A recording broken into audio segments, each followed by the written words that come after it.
बोलो ये बात क्या सच है कि बेटा सुख देता है?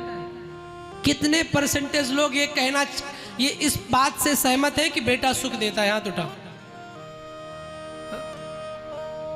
कुछ कम है। क्यों? क्योंकि बेटा अच्छा हो गया तब तो सुख देगा, और कहीं दुर्योधन जैसा निकल गया तो जिंदगी जीना दुश्वार हो जाएगा। गर्भ में रहा तब दिक्कत, बाहर निकला तब दिक्कत, बड़ा हुआ तो ड्राइव तेज करता है, माँ को और टेंशन, और कहीं डब्बू की मम्मी आ गई तब अब तक तो मम्मी मम्मी करता था, और भी खिसक लिया। अब तो मम्मी अलग कर दो मुझे। मैंने कई जगह देखा है भैया, बेटा किसी को सुख नहीं देता।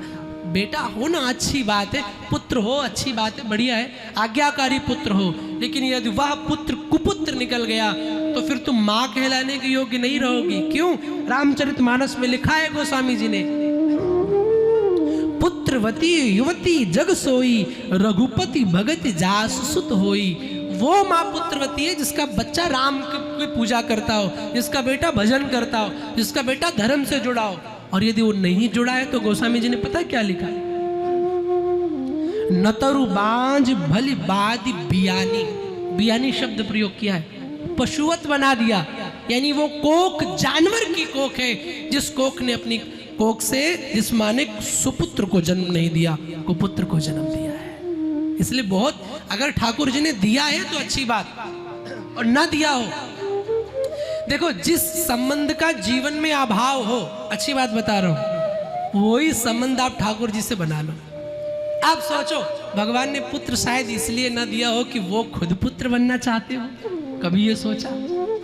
पुत्री शायद इसलिए ना दी हो कि खुद पुत्री बनना चाहते हो। जिस चीज का आपके जीवन में अभाव है, पुत्री नहीं तो राधा रानी को बेटी मान लो, पुत्र नहीं तो कन्हैया को बेटा मान लो। अंतिम समय में ये बेटा भले सहारा ना बने, लेकिन वो बेटा सहारा बन करके जरूर आ जाएगा, ये गारंटी लेता हूं। तो पुत्र से सुख है उनको जिनके आज्ञाकारी। दूसरा बोले मेरे बेटे मेरी सेवा करेंगे, गारंटी है कि बेटा सेवा करेगा? है गारंटी? अरे कौन बतावे, लास्ट में लैपटॉप लेके बैठता और खांस भी तेज देना मम्मी तो कहता मम्मी थोड़ा धीरे, क्यों मीटिंग चल रही है। बचपन में तब रात भर बिस्तर गीला करता था, तब याद नहीं। जीवन की सच्चाई बता रहा हूं। और क्यों सेवा करवानी है?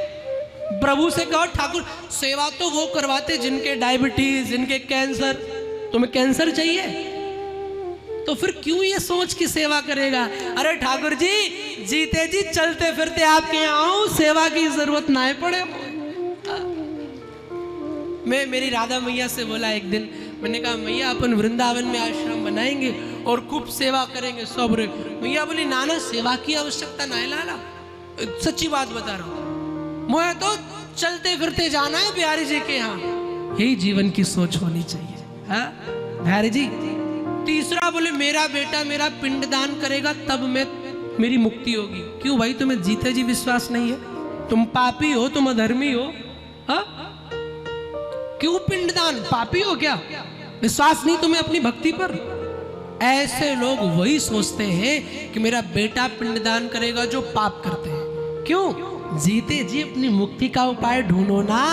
मरने के बाद किसने देखा? मरने के बाद कुछ नहीं, बेटा और बेटी बंटवारे में लग जाएंगे, हो गया पिंडदान तुम्हारा। मरने के बाद ये लफड़ा नहीं होगा। जीते, पिंड माने क्या होता है? शरीर, और दान माने दे देना। मरने के बाद क्यों शरीर को दो? जीते जी जाओ मंदिर में, कह दो ठाकुर जी आज से हम तुम्हारे हैं, हम तुम्हारे हैं। बड़ी सुंदर बात एक संत के मुख से सुन रहा था। अपना देना अर्पण है, अपनों को देना तर्पण है। अपना कुछ दिया फूल या कुछ भी तो अर्पण, अपनों को दिया पितरों को तो तर्पण। अपना देना अर्पण है, अपनों को देना तर्पण है, और अपने आप को देना ये सच्चा समर्पण है। सच्चा समर्पण करो ना, उसके बन जाओ। जीवन न निहाल हो जाए तो कहना बेटा गोविंद को बनाओ।